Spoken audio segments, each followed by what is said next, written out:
ನಮಸ್ಕಾರ ರಿವ್ಯೂ ಚಾನೆಲ್ಗೆ ಸ್ವಾಗತ. ನಾನು ಸೌಖ್ಯ ಗಾಬ್ಕರ್. ಇದು ರಾಜ್ಯ ರಾಜಕಾರಣದ ಅತಿ ದೊಡ್ಡ ಸುದ್ದಿ. ಕರ್ನಾಟಕ ಪಾಲಿಟಿಕ್ಸ್ಗೆ ಸಂಬಂಧಪಟ್ಟಂತಹ ಬಿಗ್ ಬ್ರೇಕಿಂಗ್ ನ್ಯೂಸ್.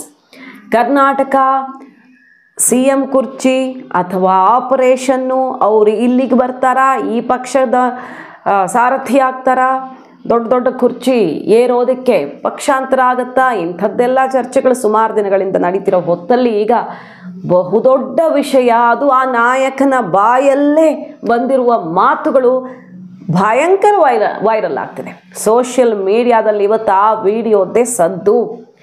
ಏನು ಹೇಳಿದ್ದಾರೆ ಹಾಗಾದರೆ ಆ ನಾಯಕ, ಮಹಾನಾಯಕ? ಮೋದಿ ಬಾಯಲ್ಲಿ DK ಹೆಸರ? ನಿಜಕ್ಕೂ ಹಾಗಾದರೆ ಮೋದಿ DK ಹೆಸರು ಹೇಳೇ ಬಿಟ್ರ? ಡೀಟೇಲ್ಸ್ ಇಡ್ತಾ ಹೋಗ್ತೀವಿ. ರಾಜ್ಯ ರಾಜಕಾರಣದ ಈ ಬಿಗ್ ನ್ಯೂಸ್ ಏನು ಅಂತ ನೋಡ್ತಾ ಹೋಗೋಣ. ಮಿಸ್ ಮಾಡ್ದೆ ನಮ್ಮ ಚಾನಲ್ನ ಸಬ್ಸ್ಕ್ರೈಬ್ ಮಾಡಿ, ನಿಮ್ಮ ಅಭಿಪ್ರಾಯ ಕಮೆಂಟ್ ಮಾಡ್ತಾರೆ. ಎಸ್ ವೀಕ್ಷಕರೇ, ಈ ವಿಡಿಯೋವನ್ನು ನಿಮ್ಮ ಮುಂದೆ ಇಡೋದಕ್ಕಿಂತ ಮುಂಚೆ ಕ್ವಿಕ್ಕಾಗಿ ಹಿನ್ನೆಲೆಯನ್ನು ನೋಡಲೇಬೇಕು. DK ಶಿವಕುಮಾರ್ ಅವರ ಸುತ್ತ ಇತ್ತೀಚೆಗೆ ನಡೀತಿರೋ ಬೆಳವಣಿಗೆಗಳನ್ನಂತೂ ನೋಡಿದ್ದೀರಿ. ಅವರು RSS ಗೀತೆ ಹಾಡಿದ್ದು ಭಯಂಕರ ದೊಡ್ಡ ಸದ್ದು ಮಾಡ್ತು. ಕೊನೆಗೆ ಕ್ಷಮೆ ಕೇಳಬೇಕಾಯ್ತು ಅವರು. ಕ್ಷಮೆ ಹರಿಪ್ರಸಾದ್ ಅವರು ಹೇಳಿದ್ದಕ್ಕೆಲ್ಲ ಅವ್ರು ಕೇಳ್ತಿರ್ಲಿಲ್ಲ. ಹೈಕಮಾಂಡಿಂದ ಸೂಚನೆ ಬಂದಿದೆ ಅಂತಲೇ ಅರ್ಥ. ಅಲ್ಲಿ ತನಕ ಹೋಯಿತು. ಆದರೂ ಕೂಡ ನಾನು ತಪ್ಪು ಮಾಡಿಲ್ಲ, ಆದರೂ ಕೇಳ್ತಾ ಇದ್ದೀನಿ ಅಂದ್ಕೊಂಡು ಕ್ಷಮೆ ಕೇಳಿದ್ರು DK ಶಿವಕುಮಾರ್ ಅವರು. ಆದರೆ ಅವ್ರಿಗೇನು ಗೊತ್ತಿರಲಿಲ್ವಾ, ತಾನು RSS ಗೀತೆ ಹಾಡಿದರೆ, ಅದು ಸೆಷನ್ನಲ್ಲಿ ಹಾಡಿದರೆ ಏನಾಗಬಹುದು ಅಂತ ಗೊತ್ತಿದ್ದು ಹಾಡಿದ್ರಲ್ಲ, ಯಾಕೆ ಅನ್ನೋ ಪ್ರಶ್ನೆ ಬಂತು. ಆ ವಿಡಿಯೋ ನೋಡೋಕ್ಕೂ ಮುನ್ನ ಇದನ್ನೆಲ್ಲ ಹೇಳ್ಕೊಳ್ಳೇಬೇಕು ಏನೇನಾಗಿದೆ ಅಂತ.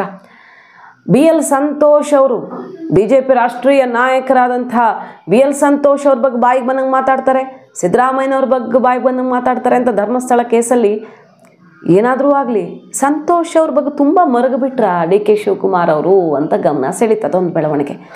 ಅದಾದ ಮೇಲೆ ರಾಜಣ್ಣವ್ರು ಏನಂದ್ರು, ಸೆಪ್ಟೆಂಬರ್ ಕ್ರಾಂತಿ ಅಂದರೆ ಬೇರೆ ಯಾವುದೂ ಅಲ್ಲ, ಬಾಲಕೃಷ್ಣ ಅವ್ರನ್ನ ಸೇರಿದಂತೆ, ರಂಗನಾಥ್ ಅವ್ರನ್ನ ಸೇರಿದಂತೆ ಒಂದು ದೊಡ್ಡ ತಂಡದೊಂದಿಗೆ DK ಶಿವಕುಮಾರ್ BJP ಸೇರಲಿದ್ದಾರೆ. ನೋಡ್ತಾ ಇರಿ ಏನಾಗುತ್ತೆ, ಯಾರ ಜೊತೆಗೆ ಅವರ ಸಂಪರ್ಕದಲ್ಲಿದ್ದಾರೆ ಎಲ್ಲ ಗೊತ್ತು ಅಂತ ರಾಜಣ್ಣವರ ಪುತ್ರನ ಮಾತು ಮತ್ತು ರಾಜಣ್ಣವರು ಕೊಟ್ಟಿದ್ದ ಕೆಲವು ಹಿಂಟ್ಗಳು ಇದೆಲ್ಲ ಸೌಂಡ್ ಮಾಡ್ತು. ಅಮಿತ್ ಶಾ ಅವ್ರ ಜೊತೆ ಈಶಾದಲ್ಲಿ ಸ್ಟೇಜ್ ಶೇರ್ ಮಾಡಿದ್ದು, ಕುಂಭಮೇಳಕ್ಕೆ ಹೋಗಿ ಬಂದಿದ್ದು, ಇದೆಲ್ಲ ಸುಮಾರು ಘಟನೆಗಳು. ಧರ್ಮಸ್ಥಳದ ಬಗ್ಗೆ ಅವರು ಕೊಟ್ಟ ಸ್ಟೇಟ್ಮೆಂಟಿಂದ ಹಿಡಿದು ಅದಕ್ಕೆ BJP ಅವರು ವಾ ಅಂದಿದ್ರಿಂದ ಹಿಡಿದು, ಯತ್ನಾಳ್ ಅವರು ಮೊನ್ನೆ ಒಂದು ಬಾಂಬ್ ಸಿಡಿಸಿದ್ರು.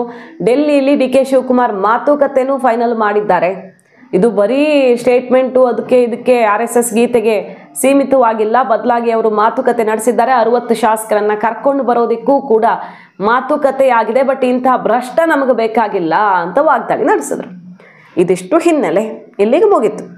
ಈಗ ಶುರು ಮಾಡೋಣ. ಈಗಿನ ವಿಡಿಯೋದಲ್ಲಿ ಏನಿದೆ ನೋಡಿದ್ರೆ ನಿಮಗೆ ಆಶ್ಚರ್ಯ ಆಗತ್ತೆ. DK ಶಿವಕುಮಾರ್ ಅವರು ಏನು ಹೇಳ್ತಿದ್ದಾರೆ, DK ಶಿವಕುಮಾರ್ ಅವ್ರ ಮಾತಿನ ಅರ್ಥ ಏನು? DK ಶಿವಕುಮಾರ್ ಅವರು ಕೊಟ್ಟೇ ಬಿಟ್ರಲ್ಲ ಮೆಸೇಜ್ ಹೈಕಮಾಂಡ್ಗೆ. ಇಷ್ಟು ದಿನ ಇಂಡೈರೆಕ್ಟ್ ಆಗಿ, ಈಗ ಡೈರೆಕ್ಟ್ ಆಗಿ ಸಿದ್ದರಾಮಯ್ಯನವ್ರಿಗೆ ಬಿಗ್ ಶಾಕ್ ಕೊಟ್ಟ DK ಏನದು? ಇವತ್ತೊಂದು ಕಾರ್ಯಕ್ರಮದಲ್ಲಿ ಅವ್ರು ಭಾಗವಹಿಸಿರ್ತಾರೆ.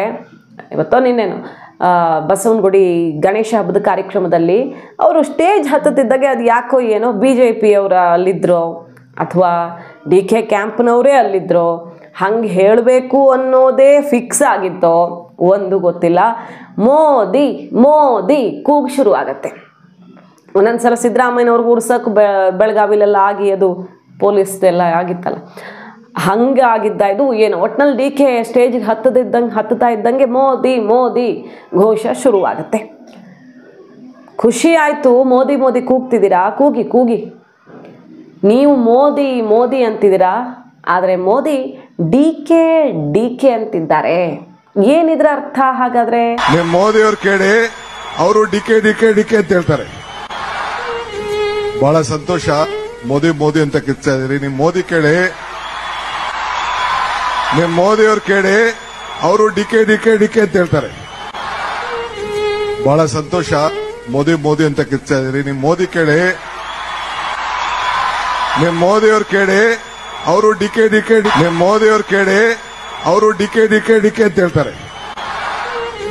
ಬಹಳ ಸಂತೋಷ, ಮೋದಿ ಅಂತ ಕಿರ್ತಾ ಇದೀರಿ. ನಿಮ್ ಮೋದಿ ಕೇಳಿ, ನಿಮ್ ಮೋದಿ ಅವ್ರು ಕೇಳಿ ಅವರು DK ಅಂತ ಹೇಳ್ತಾರೆ. ಬಹಳ ಸಂತೋಷ, ಮೋದಿ ಅಂತ ಕಿರ್ತಾ ಇದೀರಿ. ನಿಮ್ ಮೋದಿ ಕೇಳಿ, ನಿಮ್ ಮೋದಿಯವ್ರು ಕೇಳಿ, ಅವರು ಡಿಕೆ ಅಲ್ಲೇ ಒಂದು ಕರೆಕ್ಷನ್. ನಿಮ್ಮ ಮೋದಿ ಕೇಳಿ ಅಂತ ಫಸ್ಟ್ ಹೇಳಿದವರು ಟೋನು ಚೇಂಜ್ ಆಗುತ್ತೆ. ಮೋದಿಯವರನ್ನು ಕೇಳಿ, ಕಾಂಗ್ರೆಸ್ನವ್ರು ಮೋದಿ ಕೇಳಿ ಅಂತಾರೆ. ಆದರೆ ಸ್ವಲ್ಪ BJP ಮೋದಿ ಕಡೆ ರೆಸ್ಪೆಕ್ಟ್ ಜಾಸ್ತಿ ಇರೋರು ಮೋದಿಜಿ, ಮೋದಿಯವರನ್ನ ಅಂತ ಅಲ್ಲೇ ಕರೆಕ್ಟು ಮಾಡ್ಕೊಂಡ್ರ. ಅದು ಚರ್ಚೆ ಆಗ್ತಿದೆ. DK ಶಿವಕುಮಾರ್ ಅವರು ಈ ಸ್ಟೈಲು. ಮೋದಿಯವರನ್ನ DK ಶಿವಕುಮಾರ್ ಅವರು ಅಂಬಾನಿ ಫ್ಯಾಮಿಲಿ ಮದುವೆಗೆ ಹೋದಾಗ ಸೀಕ್ರೆಟ್ ಆಗಿ ಮೀಟ್ ಮಾಡಿ ಬಂದಿದ್ದಾರೆ ಅನ್ನೋ ಬಿಗ್ ಬಾಂಬ್ ಕೈಪಾಳ್ಯದಲ್ಲಿ ಸಿಡ್ದಿದೆ. ಈಗ ರಾಜಣ್ಣನವರು ಇಂಥದ್ದೊಂದು ಚಾರ್ಜ್ ಶೀಟನ್ನು ಸಾಕ್ಷಿ ಸಮೇತ ಹೈಕಮಾಂಡ್ಗೆ ಕೊಡ್ತಾರಂತೆ ಅನ್ನೋ ಸುದ್ದಿ ವರದಿಗಳಾಗ್ತಿವೆ ಈಗ. ಮತ್ತು ಒಂದ್ಸಲ ಸಿದ್ದರಾಮಯ್ಯನವ್ರಿಗೆ ಅಪಾಯಿಂಟ್ಮೆಂಟ್ ಸಿಕ್ಕಿರಲ್ಲ PM ಜೊತೆಗೆ, DKಗೆ ಸಿಕ್ಕಿಬಿಡತ್ತೆ. ಅದು ರಾಹುಲ್ ಗಾಂಧಿ ಅವ್ರ ಕಣ್ಣು ಕೆಂಪಾಗಿದೆ ಅನ್ನೋ ಸುದ್ದಿನೂ ಜೋರು ಸದ್ದು ಮಾಡಿತ್ತು. ಅವರು ಫೋಟೋನೂ ಹಾಕ್ಕೊಂಡಿದ್ರು. PMನ ಭೇಟಿ ಮಾಡಿ ಬಹಳ ಮೀಟಿಂಗ್ ಫಲಪ್ರದವಾಗಿದೆ, ಎಲ್ಲ ಒಪ್ಕೊಂಡಿದ್ದಾರೆ, ಏನೇನೋ ಬೇಡಿಕೆಗಳು ಅನ್ನೋ ಥರದಲ್ಲಿ ಅವರು ಪೋಸ್ಟು ಮಾಡ್ಕೊಂಡಿದ್ರು. ಅದಲ್ಲದೆ ಅಂಬಾನಿ ಫ್ಯಾಮಿಲಿ ವೆಡ್ಡಿಂಗ್ ಸಮಯದಲ್ಲಿ ಸೀಕ್ರೆಟ್ ಮೀಟಿಂಗ್ ಅನ್ನೋ ಥರ ಬೇರೆ ಸುದ್ದಿಗಳು ಕೇಳಿ ಬರ್ತಿದ್ದಾವೆ. ಇದ್ರ ನಡುವೆ DK ಶಿವಕುಮಾರ್ ಅವರು ಆಡಿರೋ ಮಾತು ಮಾತ್ರ ಇದು ಬಹಳ ದೊಡ್ಡದಲ್ವ? ಇದರ ಅರ್ಥ ಏನು? ಇದನ್ನು ಹೆಂಗೆ ಬೇರೆ ಥರ ಅರ್ಥ ಮಾಡ್ಕೊಳ್ಳೋಕೆ ಸಾಧ್ಯ ಇದೆಯಾ? ಇದರಲ್ಲಿ ಬೇರೆ ಏನಾದರೂ ಆಯಾಮ ಇದೆಯಾ? ನೀವು ಮೋದಿ ಮೋದಿ ಅಂತಿದ್ದೀರಿ, ಆದರೆ ಮೋದಿ DK ಅಂತಿದ್ದಾರೆ ಅಂದರೆ ಅರ್ಥ ಕರ್ನಾಟಕ BJPಗೆ DK ಬೇಕೇ ಬೇಕು ಅಂತಿದ್ದಾರಾ ಮೋದಿ? DK ಶಿವಕುಮಾರ್ ಅವರ ಸಂಘಟನಾ ಚಾತುರ್ಯವನ್ನು ಮೆಚ್ಚಿಕೊಂಡ್ರ? DK ಶಿವಕುಮಾರ್ ಬೆನ್ನಿಗಿರುವಂಥ ಬಲಗಳನ್ನು ಮೆಚ್ಚಿಕೊಂಡ್ರ ಮೋದಿ? DK ಶಿವಕುಮಾರ್ ಕರ್ನಾಟಕಕ್ಕೊಬ್ಬ ಒಳ್ಳೆ ಲೀಡರ್, BJPಗೆ ಒಳ್ಳೆ ಭವಿಷ್ಯ ಆಗ್ತಾರೆ ಅಂತ ನೆಚ್ಚಿಕೊಂಡ್ರ? ಅಲ್ಲ ಸಚಿನ್ ಪೈಲಟ್ ರೀತಿಯಲ್ಲಿ ಇಲ್ಲೂ ಅದೇ ಥರ ಜಟಾಪಟಿ ಬೇರೆ ಆಗ್ತಿದೆಯಲ್ಲ. DK ಶಿವಕುಮಾರ್ ಒಳ್ಳೆ ನಮಗೆ ಅಸೆಟ್ ಆಗ್ತಾರೆ ಅಂತ ಮೋದಿ ನೆಚ್ಚಿಕೊಂಡಿದ್ದಾರ? ನಿಜಕ್ಕೂ ಮೋದಿ DK ಶಿವಕುಮಾರ್ ಅವರ ಹೆಸರನ್ನು ಹೇಳಿದ್ದಾರಾ? ಹಾಗಾದರೆ ಹೇಳಿ ಕೇಳಿ ಇತ್ತೀಚೆಗೆಲ್ಲ ಅವರ ಕೇಸು CBI ಮತ್ತೊಂದು ಅದೆಲ್ಲ ಸ್ವಲ್ಪ ಸಂಕಷ್ಟದಿಂದ ಪಾರಾದ್ರ DK ಶಿವಕುಮಾರ್ ಅವರು. ಗೊತ್ತಿಲ್ಲ ಅದು ಏನೋ, ಅವಾಗ ಒಂದ್ಸಲ ಕುತ್ತಿಗೆಗೆ ಬಂದುಬಿಟ್ಟಿತ್ತು. ಈಗ ಸದ್ಯಕ್ಕೆ ಅಷ್ಟೆಲ್ಲ ಸೀರಿಯಸ್ ಟೆನ್ಷನ್ ಇದ್ದಂಗೆ ಕಾಣಿಸ್ತಿಲ್ಲ. ಹಾಗಾಗಿ ಹೋಗಿ ಬರ್ತಿರ್ತಾರೆ ಕೇಸು ಕೋರ್ಟು ಅಂತ ಇದ್ದಾಗ. ಸೊ BJPಗೆ ಕರ್ಕೊಳ್ಳೋದಕ್ಕೆ ದೊಡ್ಡ ಕಳಂಕ ಅನ್ನೋ ಥರದ ಅಡ್ಡಿನೂ ಬರಲಿಕ್ಕಿಲ್ಲ. BJP ಅವ್ರು ಬೇರೆ ಈ ಥರ DK ಶಿವಕುಮಾರ್ ಅವ್ರು ಬರ್ತಾರೆ ಅನ್ನೋ ಸ್ಟೇಟ್ಮೆಂಟ್ಗಳನ್ನು ಬೇರೆ ಕೊಡ್ತಿರೋ ಹೊತ್ತಲ್ಲಿ ಮೋದಿ DK ಅಂತಾರೆ ಅಂದರೆ ಅರ್ಥ ಏನು? ಬೇರೆ ಏನು ಅರ್ಥ ಇರೋಕ್ಕೆ ಸಾಧ್ಯ ಅಲ್ವಾ ಇದಕ್ಕೆ? ಸೊ DK ಶಿವಕುಮಾರ್ ಅವರನ್ನ ಏನು ಮಾಡಿದ್ರು CM ಮಾಡಲ್ಲ ಅಂತ ರಾಹುಲ್ ಗಾಂಧಿ ಅವರು ತೀರ್ಮಾನ ಮಾಡಾಗಿದೆ ಅಂತ ಸಿದ್ದು ಕ್ಯಾಂಪ್ ಹೇಳ್ತಿರೋ ಹೊತ್ತಲ್ಲಿ, ಸಿದ್ದು ಬದಲಾವಣೆ ಅಸಾಧ್ಯ ಅಂತ ಸಿದ್ದು ಕ್ಯಾಂಪ್ನವರು ಕೌಂಟರ್ ಕೊಡ್ತಿರೋ ಹೊತ್ತಲ್ಲಿ, ಸೆಪ್ಟೆಂಬರ್ ಬಂದರೂ ಅಷ್ಟೇ, ಅಕ್ಟೋಬರ್ ಬಂದರೂ ಅಷ್ಟೇ, ರಾಹುಲ್ ಗಾಂಧಿ ಅವರು ಒಪ್ಕೊಳ್ಬೇಕಲ್ಲ. ಸೋನಿಯಾ ಒಪ್ಕೊಂಡ್ರೇನಂತೆ, ರಾಹುಲ್ ಗಾಂಧಿ ಅವರು ಖಂಡಿತ DK ಶಿವಕುಮಾರ್ ಅವ್ರನ್ನ ಒಪ್ಪಿಕೊಳ್ಳಲ್ಲ. ಹೆಜ್ಜೆ ಕೊಡ್ತಿರುವಾಗ DK ಶಿವಕುಮಾರ್ ಮೆಗಾ ಮೆಸೇಜ್ ಕೊಟ್ಟು ಈಗ ಮೋದಿ DK ಅಂತಿದ್ದಾರೆ. ಪಕ್ಷನಿಷ್ಠ ಅಂತ ಹೇಳ್ತಾನೆ ಇದ್ದಾರೆ DK ಶಿವಕುಮಾರ್ ಅವರು. ಆದರೆ ಯಾಕೆ ಇದನ್ನು ಪದೇ ಇಂಥದ್ದು ಅರ್ಥ ಬರೋ ಮಾತುಗಳನ್ನು ಆಡಬೇಕು? ಅರ್ಥ ಮಾಡ್ಕೊಳ್ಬಹುದಲ್ವ? ಒಂದು ಆ ಕಡೆ ಜಂಪ್ ಆಗೋದಕ್ಕೆ ಮೂಡ್ ಸೆಟ್ ಮಾಡ್ತಾ ಇರ್ತಾರೆ. ಹೌದು, ನನ್ನ ಮನಸ್ಸೊಳಗೂ ಕೇಸರಿ ಇದೆ, ಕಣಕಣದಲ್ಲೂ ತಯಾರಾಗಿದ್ದೀನಿ ಅನ್ನೋ ಮೆಸೇಜ್ ಇರಬಹುದು. ಇಲ್ಲ ಹೈಕಮಾಂಡ್ಗೆ ನನಗೆ ಕೇಸರಿ ದಾರಿ ಓಪನ್ ಆಗಿದೆ, ನೋಡಿ ಒಂದು ಚಾನ್ಸ್ ಕೊಡ್ತೀರಾ ಅಂತ ಎಚ್ಚರಿಸೋದು ಇರಬಹುದು, ಯಾವುದಾದ್ರೂ ಇರ್ಬೋದು. ಒಟ್ಟಿನಲ್ಲಿ DK ಶಿವಕುಮಾರ್ ಯಾಕೋ ತುಂಬ ಪದೇ ಟ್ರೇಲರ್ ಬಿಡ್ತಿದ್ದಾರೆ. ಇದು ತುಂಬ ಸ್ಟ್ರಾಂಗ್ ಆಗಿದೆ ಈ ಟ್ರೇಲರ್, ಕ್ಲೈಮ್ಯಾಕ್ಸ್ ಟ್ರೇಲರ್ ಆಯಿತು ಅನ್ನೋ ಥರದಲ್ಲಿ. ಮೋದಿ DK ಅಂತಾರೆ ಅಂದರೆ ಅರ್ಥ ಏನಾಗಿರೋಕ್ಕೆ ಸಾಧ್ಯ ಅಲ್ವಾ? ಹಿಂದೊಂದು ಸಲ ಹೇಳಿದ್ರು ಅವರು ಜೈಲಿಗೆಲ್ಲ ಹೋದ ಟೈಮಲ್ಲಿ, BJPಯಿಂದ ಆಫರ್ ಬಂದಿತ್ತು ನನಗೆ, ನನ್ನನ್ನು ಕರ್ಕೊಳ್ಬೇಕು ಅಂತಲೇ ಬ್ಲ್ಯಾಕ್ ಮೇಲ್ ಮಾಡಲಾಯಿತು. ಅಂದರೆ ED CBI ರೇಡ್ ಮಾಡಿಸಿ BJP ಕರ್ಕೊಳ್ಳೋಕೆ ನೋಡಿದ್ರು ನನ್ನನ್ನು, ನಾನು ಹೋಗಲಿಲ್ಲ ಗಟ್ಟಿಯಾದೆ. ಹರಿಪ್ರಸಾದ್ ಅವರು ಕುಟುಕಿದಾಗ ಆನ್ಸರ್ ಮಾಡೋಕ್ಕೆ ಬಂದ್ರಲ್ಲ ಪ್ರೆಸ್ ಮೀಟಲ್ಲಿ, ಏನಂದರು?